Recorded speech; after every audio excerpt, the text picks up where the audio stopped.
Hello, everyone. Welcome to another episode of the Brilliant Wonders podcast. I'm Josie, your host, and we really try to talk about things that create wonder in our lives, and that's both wonder, like wondering, like curiosity, right? Which is brilliant, right? Using our brains, but also just things that leave us in awe. And so today, I want to talk about my weekend. I went hiking between around Rockerville area, between Hill City and Rapid City. And it was called Coon Hollow, I think is the trail. And I would highly recommend. It was very like woodsy. It wasn't like super tough, but it was a nice loop, about 3.3 miles if you stayed on track. And that is what I want to talk about today, is when we begin to drift. And so we were walking on this trail, and I was with some friends, and we were chatting the whole time. And I didn't know where I was going. One of the girls had loved the trail, so she was kind of the lead of it. But we were just visiting, So it's like you're not really maybe paying attention to exactly where you need to be going. And we came up to this gate that came to a real road. And she's like, I don't think we're on the right path. So, of course, we pulled out our maps and figured it out, backtracked a ways, and then got back on the trail where we needed to be. But we were going, it wasn't far, but probably about 15 minutes in the wrong direction, or missed our turn or whatever. And it's interesting because it was just like one little piece that we missed, and we just started drifting. And in the beginning, it probably wasn't far off the trail, but by the time we got to where we were at this gate, at this road that was totally off, we were way off, right? And how often is that happening in our lives? We set sail. We have this line that we're moving along, and we just start to drift just barely. And as we drift just a little bit, we are off by a long ways over time. And I think that's something to remember, is that it's not like if we go off course for a few minutes or a day or whatever, that's not nearly as bad as staying off course for a long period of time and ending up in a different place completely. When we are drifting too, I want to remind us that this is like drifting away from who we are. Drifting away from alignment for ourselves. This isn't like making a pivot intentionally. It's about what starts leaking into our lives. It starts causing this drifting to happen. So there's this book called Outwitting the Devil, and I know I've talked about it often. It's by Napoleon Hill.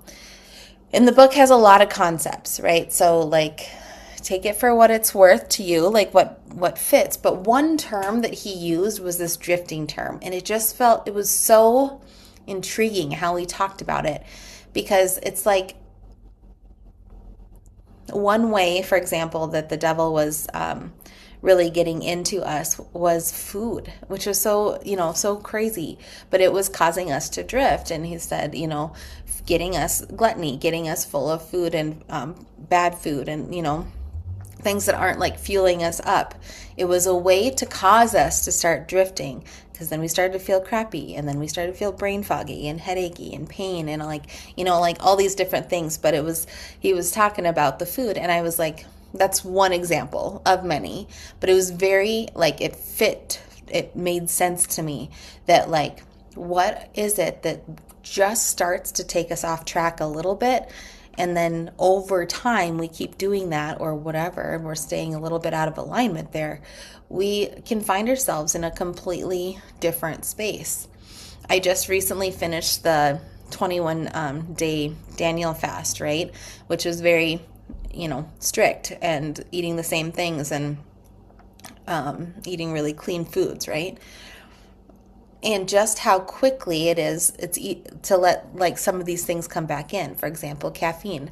I'm totally fine with caffeine typically, but what I've noticed is if I do have that every day, then I start to see an issue. To have caffeine every so often, I don't have any trouble.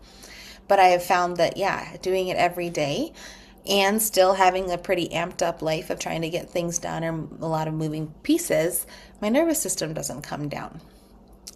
but my 1 cup of coffee doesn't really bother it. But once I do that 1 cup or 2 cups for 2 to 3 weeks straight, then I have some issues, right? So it's like, just imagine that. Like, think of the word drifting and think of how you maybe find yourself drifting. And I want to go through like 7 different ways that you may be drifting, or not really even maybe.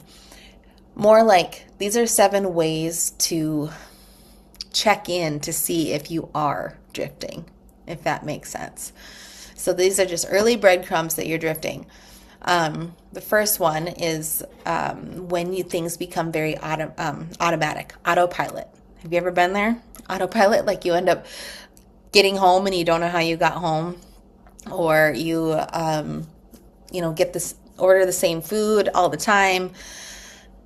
You check into work at the same time. You say hi and how are you, but you don't listen to, what the person says back.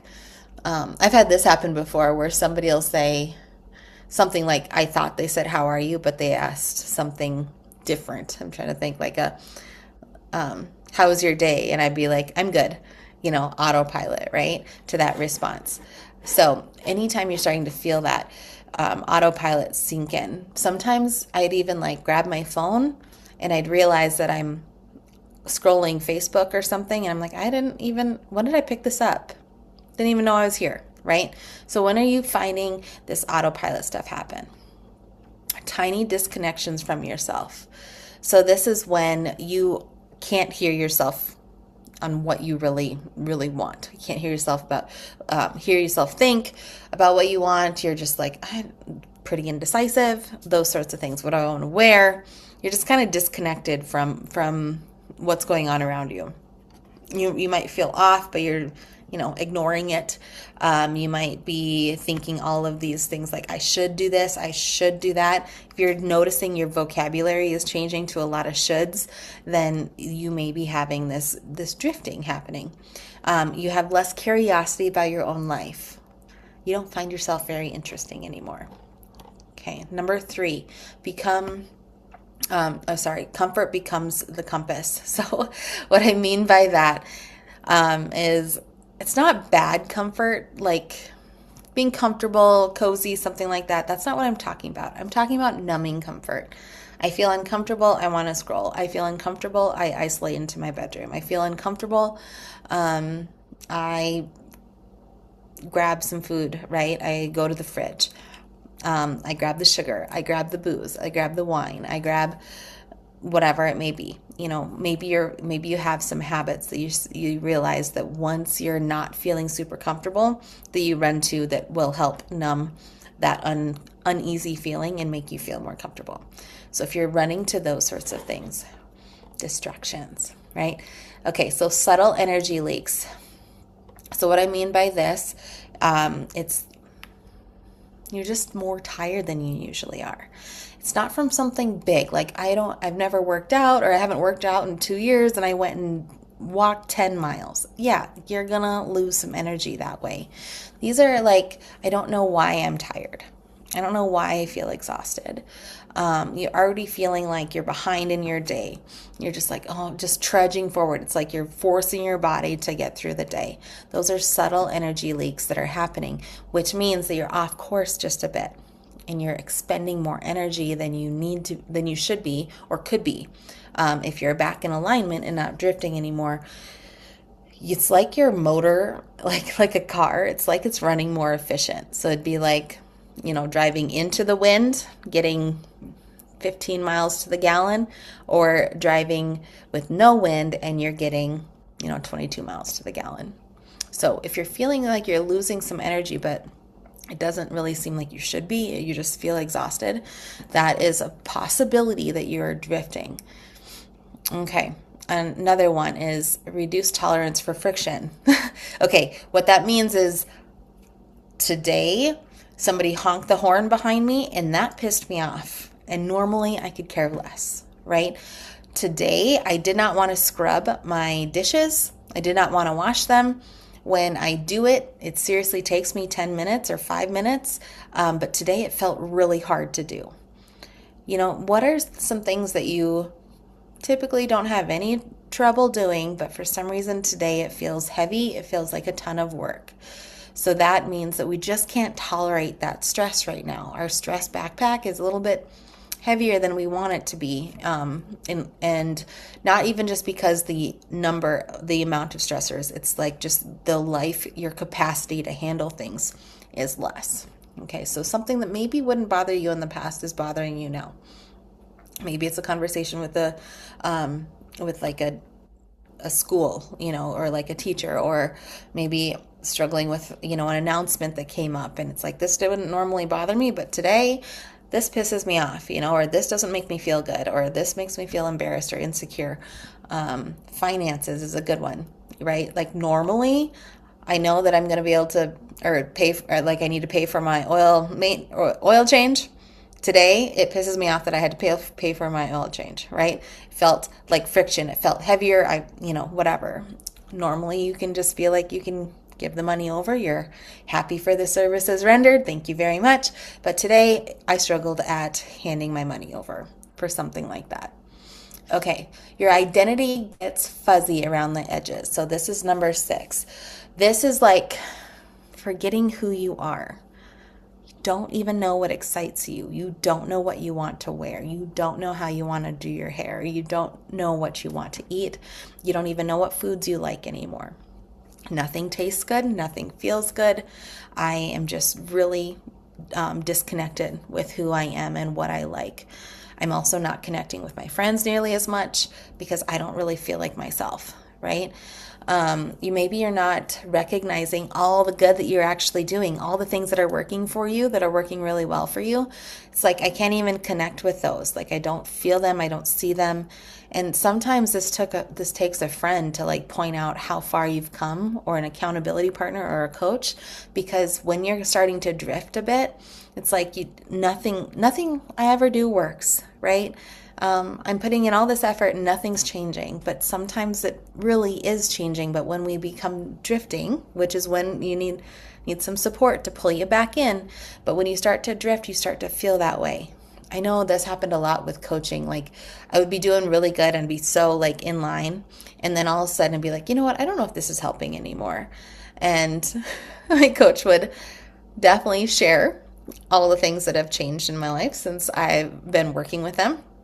And then it kind of brought me into alignment again. It helped me come back to my identity and like seeing the progress, because this is not a short term thing. This is long-term life we're talking about right now. So sometimes we just need that little bit of support. But if I'm not connecting with myself, if I'm not connecting with the people around me, I'm not connecting with the efforts that I'm putting in, like you just start to feel like nothing's working for you anymore, when in fact it very well could be. Okay. And I hear this all of the time. I just need to get back on track. I'll start Monday. I need to get back on track. If you are saying that, it's honestly, yes, you've realized that you've drifted off and you're going to get back on track. But it doesn't necessarily mean that you've drifted like far, Like instead of saying, I just need to get back on track, like that sounds like you've really messed up or something, doesn't it? It sounds like I need to get back on track. I'm like ashamed for where I'm at right now, right? So it's not that I need to get back on track. That's definitely awareness. That's all good. But yes, I'd like to encourage you to change those words a bit. Or at least the intention behind it. And maybe it's just me, where if I said I need to get back on track, I feel pretty crappy about myself that I let myself get there, because I feel like I've disrespected myself. And that is not always the case. And there's no room for that. Those emotions don't really, they can be there, but I'd rather feel a little bit different about it as I'm moving in the good direction, not like I'm, disrespecting myself in a way. Okay. And then number 7. So this is the last one. And this is what I've been saying, what I just talked about a minute ago, is that this is long term, not short term. So when you find yourself making all these decisions to benefit you in the short term, and it's not going to be benefiting you in the long term, then you know that you're drifting. Know that you're moving away from this alignment, from this line, this center line that we're living from, okay? This is skipping routines that normally work for you. If I find myself skipping my morning routine many days in a row, I'm like, oop, yep, I am drifting. And it's because I know that that works for me. So when I'm not doing it, I should know from patterns that this is not going to end well. Okay. The other is that you don't have to feel a lot different, but if you know that you're missing something that you normally do, it will come up that you will find yourself away from where you wanted to be. Maybe not in the first day or the second day, but over time, if you stay away from those habits that really help you like move forward and feel good, and you're just like, nope, I'm just going to self-sabotage it. We're just going to end up over there and I'm going to try to make my way back. Just know that you can catch yourself before you get to that point. Does not mean that things need to be absolutely perfect, but know that you can catch yourself before you head over, to Timbuktu over there, right? And then have to come back from Timbuktu. Like, I'd rather just come back from Spearfish, South Dakota, right? Okay. Oh, this is a good one. This is for my busy moms. This is just a sign that you're doing long-term, or you're not paying attention to that long-term success. You're paying attention to the short-term. Is urgency. And oh my gosh, busy leaders, anyone who's like has a lot on their plate at one time, and then they're thinking that they can, move away from some of maybe the things that keep them really grounded. They're like, nope, I'm going to do this instead. It's prioritizing the urgent stuff over the most meaningful things. And when we do that over long term, and believe me, I can attest, and I've done this so many times that I'm like, when I have to come back from something like that, where I've really made everything so urgent, first off, because I procrastinate. Second off, because I would, almost bite off more than I can chew, like thinking that things don't take nearly as long as they actually do. I put like all this pressure on myself to get these things done and deadlines done, and I don't know, just make things a little bit more difficult than they need to be. And if I did that, then I would sabotage my routines that keep me really healthy, grounded, and like a likable person, typically a relatable person, a connected person. I would move away from the stuff to get the work done because it seemed more urgent, but it wasn't as meaningful.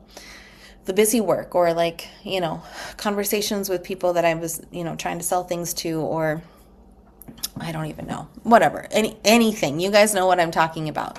Meetings, meeting up with, like, thinking that you need to be involved with everything, saying yes to everything, no boundaries, getting, to the family dinners and getting to whatever, birthday parties and all the things. My kids' not even best friend birthday, right? Like, just filling your plate with so much stuff, and then you are prioritizing these things that are coming up right in front of you because you need to get them done, but then you don't have time to meditate, you don't have time to do yoga, you don't have time to sit and get into your Bible, you feel exhausted the whole time. I mean, it's just, doesn't this compound? Can't you see how these different things, I listed 7 different ways to notice breadcrumbs that you could be drifting, but just doesn't, very rarely is it just one thing. So 1 little drift to 2 little drifts to 3 little drifts. And if we were talking like longitudinal lines, or longitudinal lines, like it's degrees, degree by degree by degree, right? Gosh, I don't even know where Christopher Columbus would have landed, right? Like he didn't have a clue. He could have been drifting the whole time, right? That's just how, how the drifting can happen, how you can find yourself in different places just by being off 1 degree, 2 degrees, So just take note of this often. The one thing I wanted to describe of this is that this has to do with your neurology and its capacity to handle stress. Okay, there's a lot of these things that happen that you start drifting because you've overflowed the capacity that you can handle.